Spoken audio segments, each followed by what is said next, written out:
All right, everybody, bring it in for Kelly. Woo! Fifth one this year. We are rolling in the dough. We are rolling in the dough over here on Money Shots.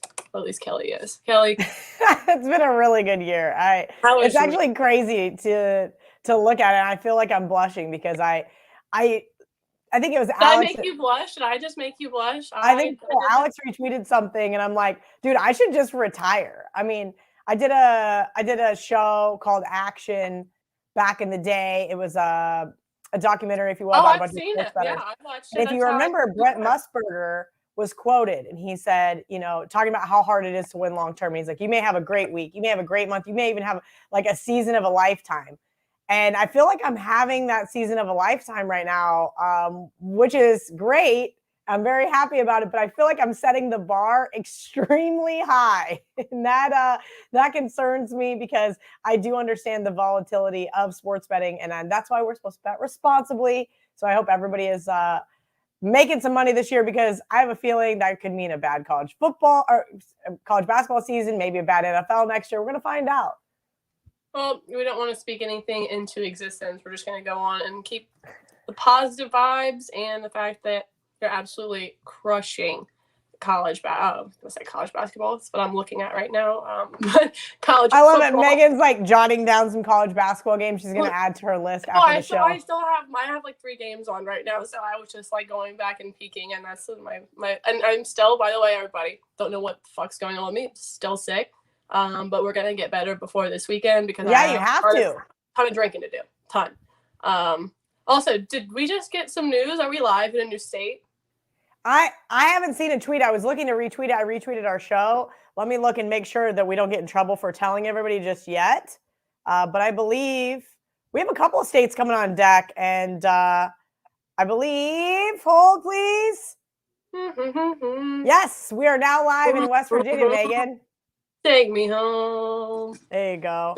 Roads. Okay. So yeah, that's some breaking news for y'all. Everybody who's tuning in from the great state of West Virginia, you can now place legal wagers on your mobile device through the Barstool Sportsbook. So congratulations and welcome to the family. I love it. Megan, if you've never been to Morgantown, West Virginia, very underrated town.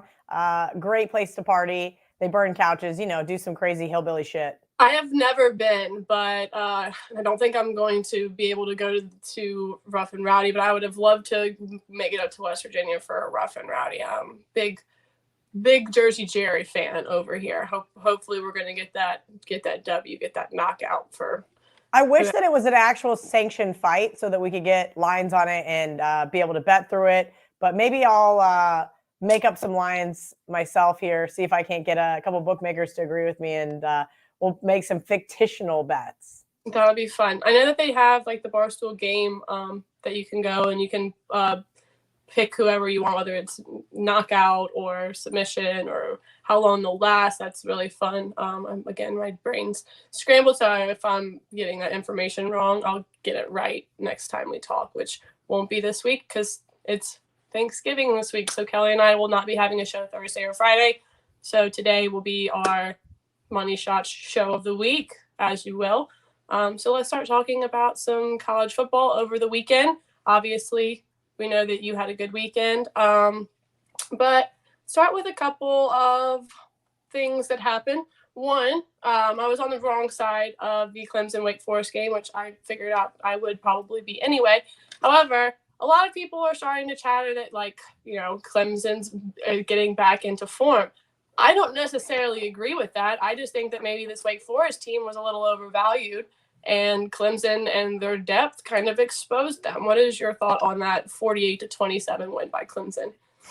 So, Megan, one of my favorite things is laying the points with the unranked team versus the ranked team, right? And this was a quintessential spot. And I told you that I leaned Clemson, but I just couldn't trust this team. We've seen them struggle offensively all year long.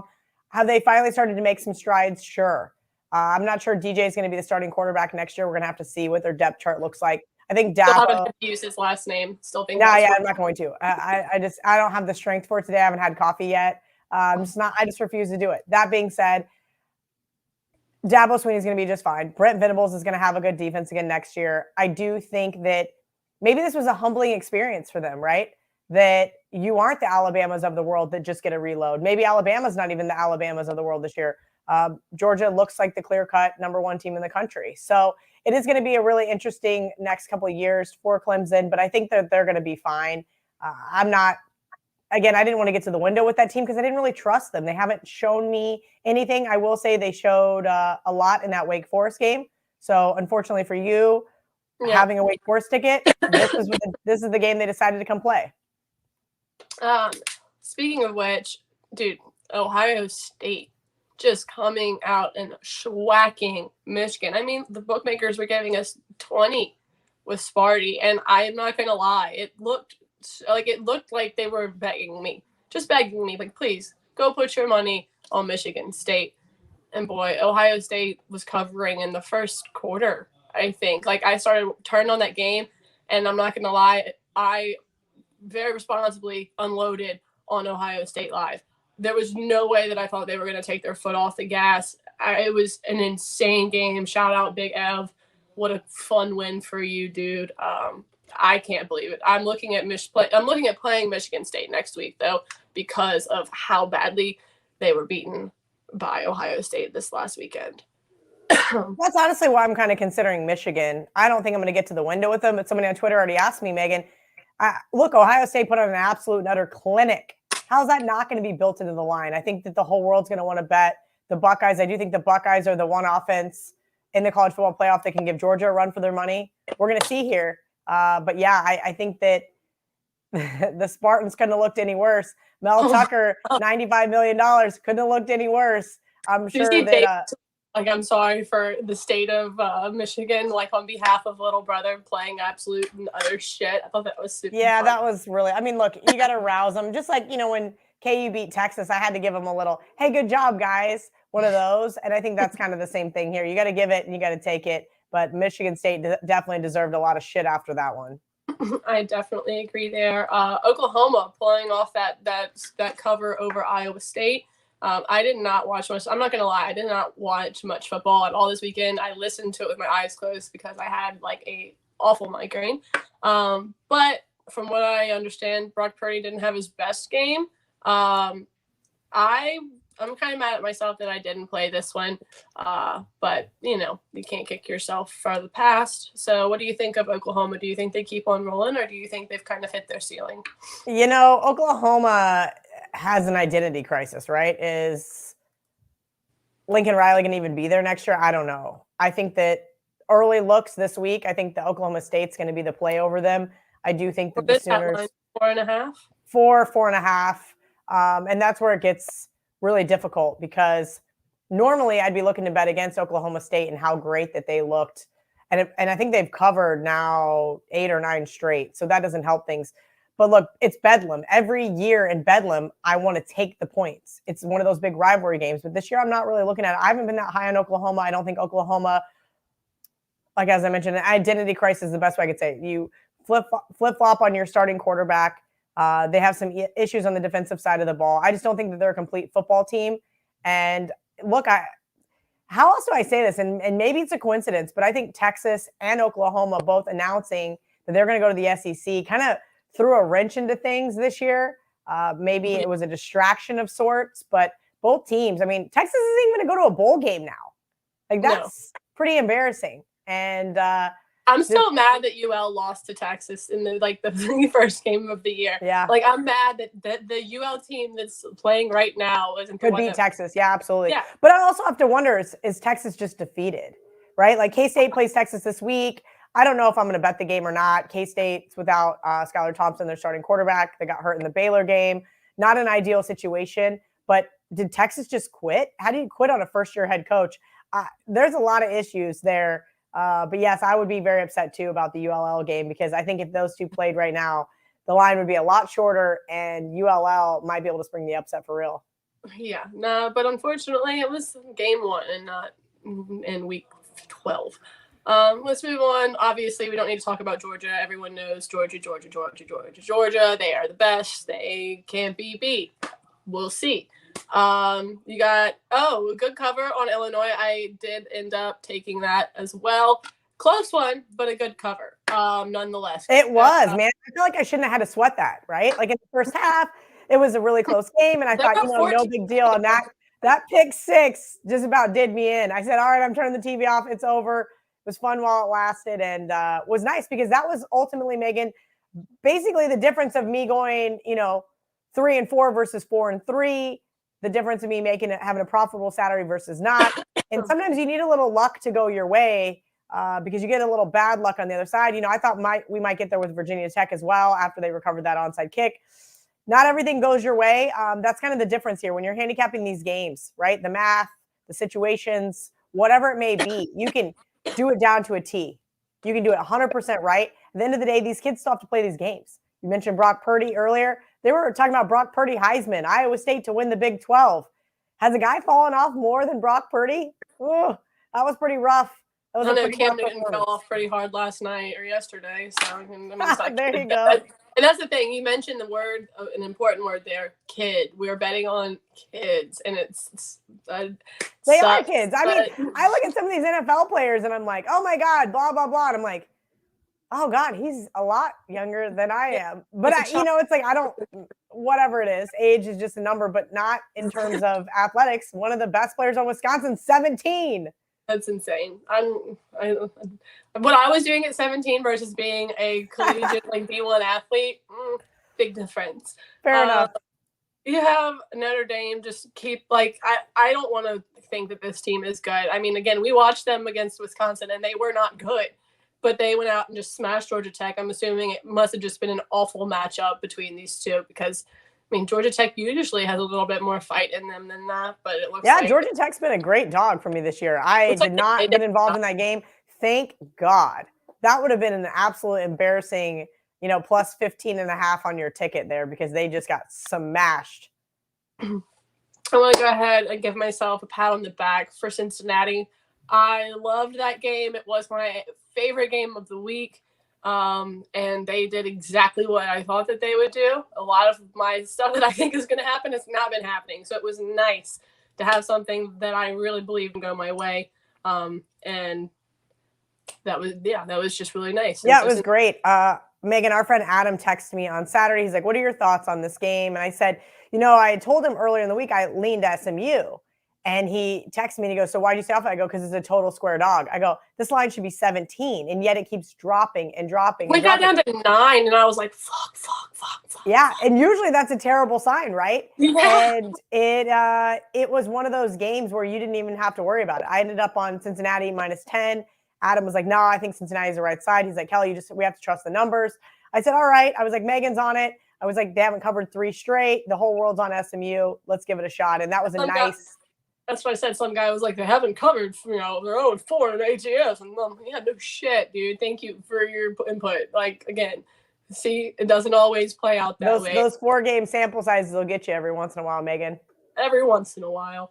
Let's see. Is any more really important things? I was super wrong about the UTSA score. I was scared. But I'm super happy that they're still undefeated. UAB is a fantastic program. And to think they were just not going to be a football program, 3-4 years ago, they were going to just absolutely get rid of them. So for them to go from that to, Yeah, I'm glad you mentioned that you text Chaps and he said he thought it was going to be a field goal game because that's exactly what I thought it was going to be as well. So it was nice to get a W there. Hopped on that UAB +4.5 with him. Well, not with him because obviously he was cheering for his team, but he knew. A good friend of mine had it in kind of like a sandwich situation. So I ended up on them as well. And that was really nice. I am happy for him that they got the win because I didn't have anything on UAB money line. So it's not like I really cared regardless, but it was nice. It's nice to cheer for the people in your circle, right? I think it's funny. I don't ever want other people at Barstool to lose, but it's going to happen because we're going to be on opposite sides of games. But for him to be able to get the win and me to get the cover, it was just kind of like a nice little scenario. A nice middle. That's what I would say. And then obviously we can talk about Oregon real quick, losing to Utah the way they did. Oof. 8-7. Oregon, what happened? I didn't watch that game. I was knocked out. It's like ice mask, sleeping mask, all of that. So what happened in that game? Because I would love to know. Utah basically just dominated. And I think that Oregon became kind of a square dog themselves in that situation. Now, you have to remember, Oregon's still riding on that Ohio State win from week 2. Right. And that's been the problem with this team all year round. They've got so many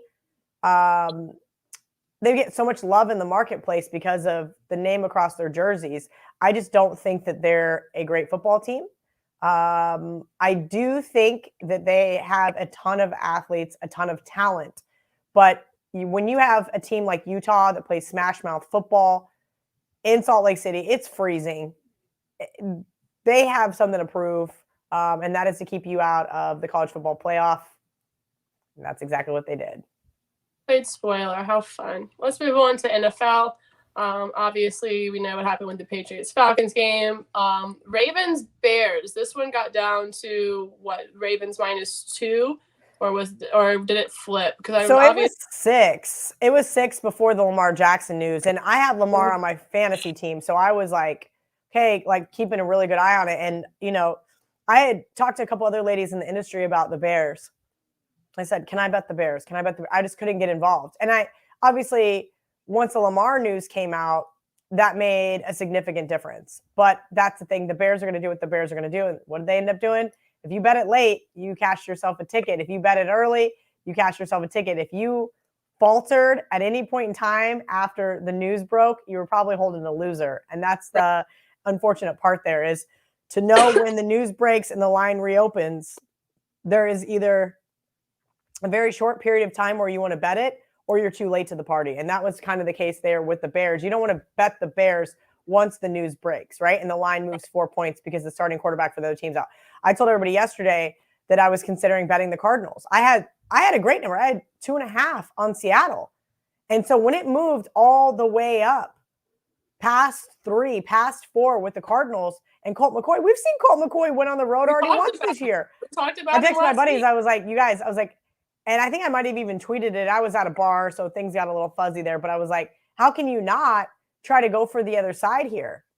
And the overreaction of the line. And I think that's exactly what we see almost weekly in the NFL, is that somebody's out, the line goes crazy, and people bet the crazy. Like when you should kind of be looking at it with the mirrors, like, okay, well, we now know this is built into the line. What am I doing here? Right. Well, you were on the right side there. I am still salty about the Packers-Vikings game. Sorry. That one, like I literally. I love the Vikings the second week in a row, and it probably means I'm going to hate them this week. I was literally laying in bed, and like I told you, I got all my mask on and I'm listening, right? And then I hear, and Aaron Rodgers throws a dime and gone. He's touchdown. I'm like, in my bed, I'm like, fuck you, Kirk Cousins, fuck you. Like, screaming, like still ahead. And then all of a sudden I'm listening and they're like, there's 2 minutes left. Has he left too much time on the clock for Kirk Cousins? Or minute 57. Has he left too much time on the clock for Kirk Cousins? So I'm like, God damn it, this is going to happen, isn't it? It's going to happen to me. And I'm literally like laying so sad in my bed because, of course, it happened. Kirk Cousins pulls a hair out of his ass and somehow gets it done. Captain Kirk. Congratulations. That's the thing. I think Kirk gets a lot of flack. And granted, we know he sucks in primetime, but they were up 17-3. I mean, the fact that they even made it a close game is what pissed me off. It should have been like a 31-17 game. I should have never even had to wait for Kirk Cousins with 2 minutes left. Like, that should just never have been a thing. I should have never had to sweat that game. It was my best bet. I was happy that it was nice and easy, unlike the other 2 games that I played on Sunday. We can talk about how the Bills are frauds if you want, because I took them just to win. And obviously they couldn't even do, not even like a quarter of that.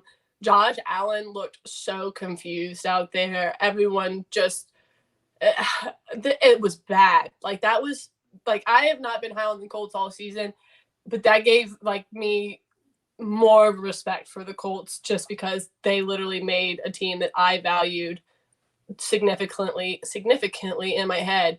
They made them look so out of place in their home. Like they just looked like they had no fucking clue what they were doing. And that's just crazy to me. Yeah, I mean, you and I have talked about that Frank Reich defense several times, Megan, and that's exactly what they did. I got to catch glimpses of it. I didn't have any action on it. you and I spoke about it. Do I want to take the 7? I did want to. I couldn't get it done. I kind of was kicking myself early, but you're right.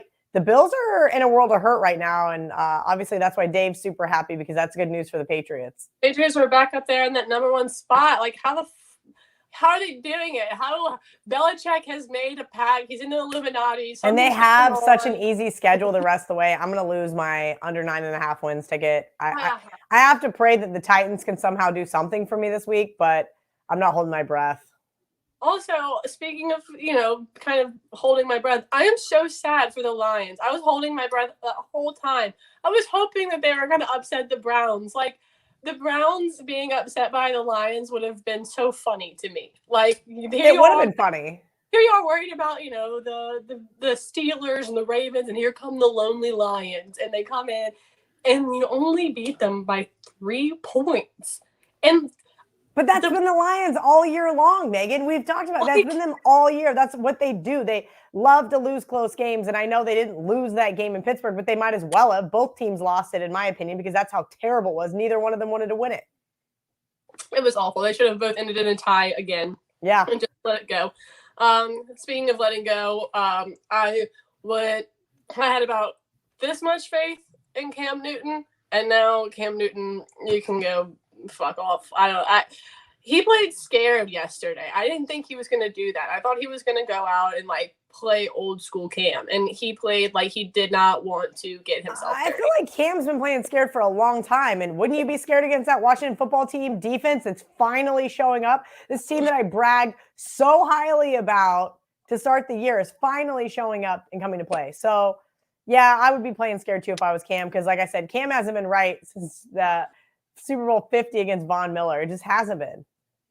I really thought, though, for some reason, I thought maybe, because you don't believe in coincidences. So look, Cam Newton back in Carolina. I'm like, all right, he's gonna get back into that headspace. He's gonna be that Cam. He was not that Cam. Speaking of being a person from Vegas, knowing your vast knowledge of things, how many people do you think got violently fucked on the Titans yesterday? Oh. Because I feel like no one saw that coming. I personally, I was like, I think the Texans could keep it within the number, but I also don't. I saw so many sharp people on the Texans, Megan. So many, and I didn't have the guts to do it. I just didn't. I didn't have the guts to do it, and I'm not sharp, but I just didn't have the guts to do it. So it was one of those spots situationally favored the Texans. Did I think they're going to win outright? No, sure didn't. And they did it and the Titans tried to make it a game. I mean, Vrabel was out there going for it on 4th and 13. He was going for 2. He was trying to make something happen. I mean, when you lose, I said that this Titans team, though, was an 8-8 team. I said they were very vulnerable, especially after last year where they overachieved. Look, I don't see this. I don't see this team. I need them to go into Foxborough and win. They're not going to. That's my problem. Well, yeah, I don't think they're going to win Foxborough. I'm probably on your side on that one. I'm big on Mac Jones right now. I really think, again, him and Belichick are making out or something on the side just to get each other. They might be. I don't know. They just do some. I feel like they got to be doing some weird shit up there for as good as he's been for so long. Belichick, not Mac Jones. I don't know how good Mac Jones has been. He's still kind of a child as well. Move on to a devastating loss to the Eagles from my Saints. They finally won one at home. I guess that's why the line was what it was.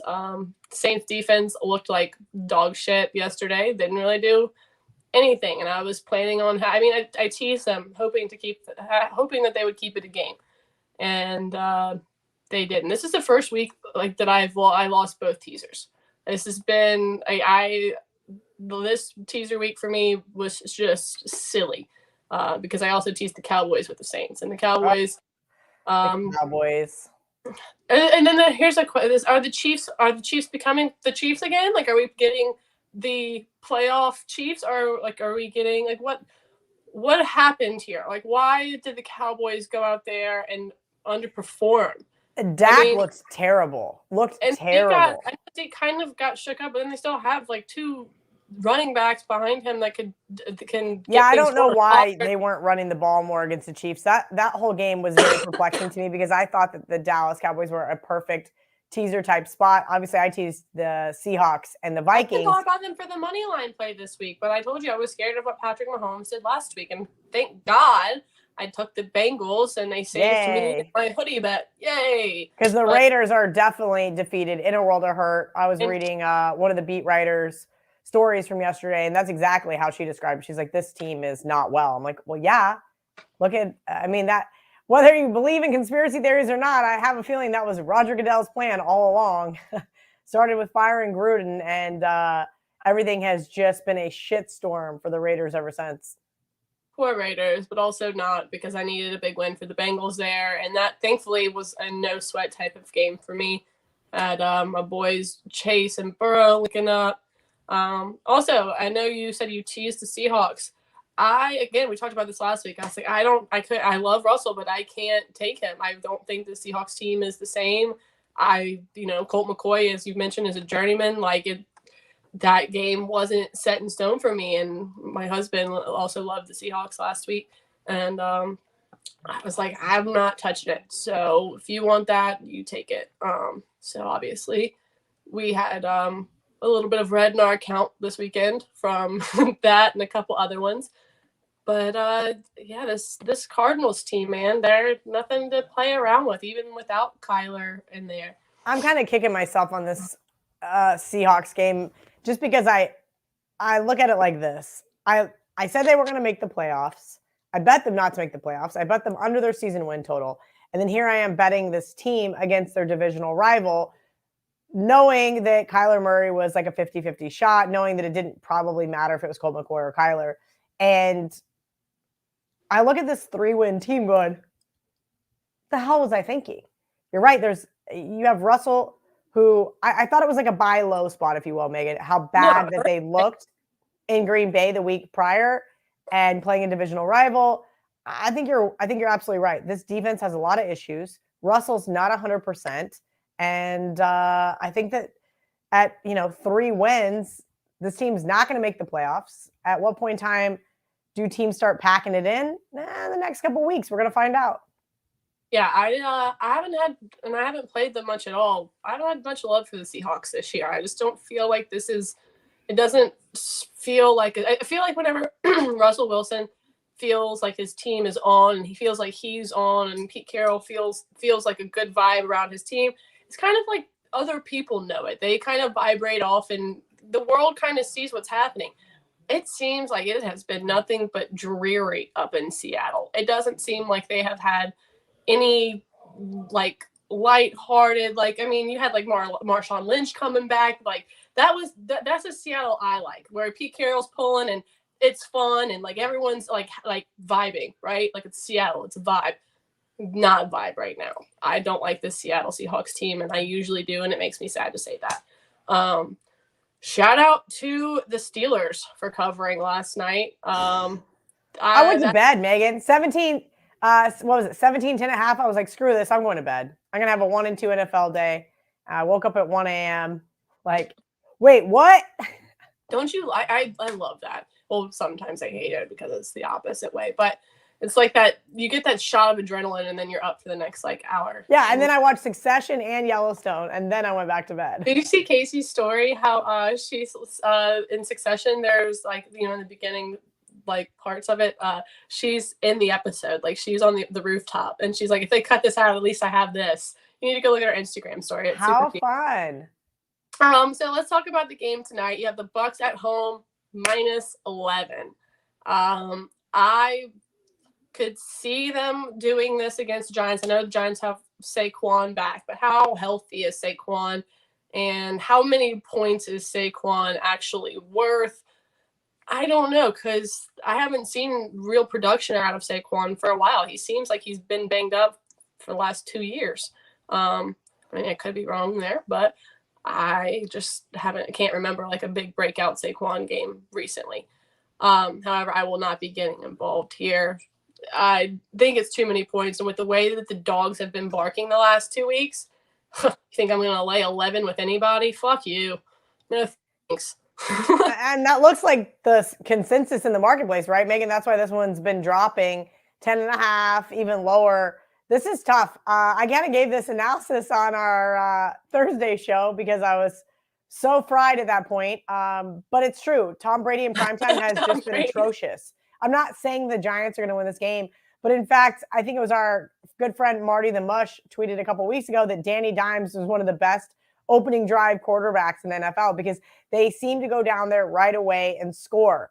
I lean towards, and I'll end up tweeting it out here, guys, before kick. I lean towards if I can find a Giants first quarter or first half play against this Bucs team. I do think it is too many points. I do think the Giants are going to kind of do what they did against Kansas City, right? They're going to come out. They're going to keep it close. The whole world's going to be appalled. It just seems like one of those type of Monday night football games that we know the Giants have been great as road underdogs, 12-3 in their last 15 games as underdogs on the road. Like how they're doing that. Like I have no idea. Doing just enough to get by, Megan, not enough to get a win, not enough to do anything else, just enough to cover the spread. And frankly, that's all we can ask Great teams for. cover. Great teams cover. Yeah, right. Win, great teams cover. And so I'm hoping that's what we see tonight from this Giants team. Look, you have to think of it like this. Tom Brady, this team, who do they have next week on deck? Short week. Do they really care about the Giants? Well, they should because they just came off of a loss to the Washington football team. So they may be a little bit more alert. Next week they play the Colts. I'm excited to see what that line is. What do I think that line is? Yeah. It's 2.5. They're 2.5 point road favorites of the Colts. So if you think that I'm right and the Giants are going to cover tonight, I think we'll see it drop down, maybe even 1.5, because I think a lot of people are going to be on the Colts after upsetting in Buffalo. I'm not saying that's the wrong side. I'm just saying early look. Right. If you do like Tampa Bay tonight, bet that 2.5 now because it may go to 3 before kickoff in Indianapolis. But it's kind of where I'm at. I'm kind of back and forth. I wish I had a definitive play for tonight. That's where my head's kind of been. Hoping for a 7. We'll see if we get one to pop up at the Barstool Sportsbook. If it does, how can I not be on first half plus 7? It seems so easy until it's not, until it's 17-3 at half. And I'm going, well, that was stupid. Yeah. I might put together a parlay plus if my brain can. My brain can. Yeah, lots of great stuff offered. But I have to decide who I'd want for first TD, and that's what makes it hard. But I'm going to tell you this right now. If I was putting together. Jerry. What's that? Ask Jersey Jerry. See if he has any signs. There you go. If Jersey Jerry's got a sign for us, put together a parlay plus first touchdown scorer. Now it wants me to log in. Don't you just love that? Because I'm not in the right state. That is actually a really funny thing I'd like to address really quickly, Megan, is that, yes, I can't be posting tickets from other places. And as we all know, I've been a world traveler this year. So I've been able to bet at the Barstool Sportsbook and several others. So I apologize for those of you that think I need to post every single ticket that I have, but it's not going to happen.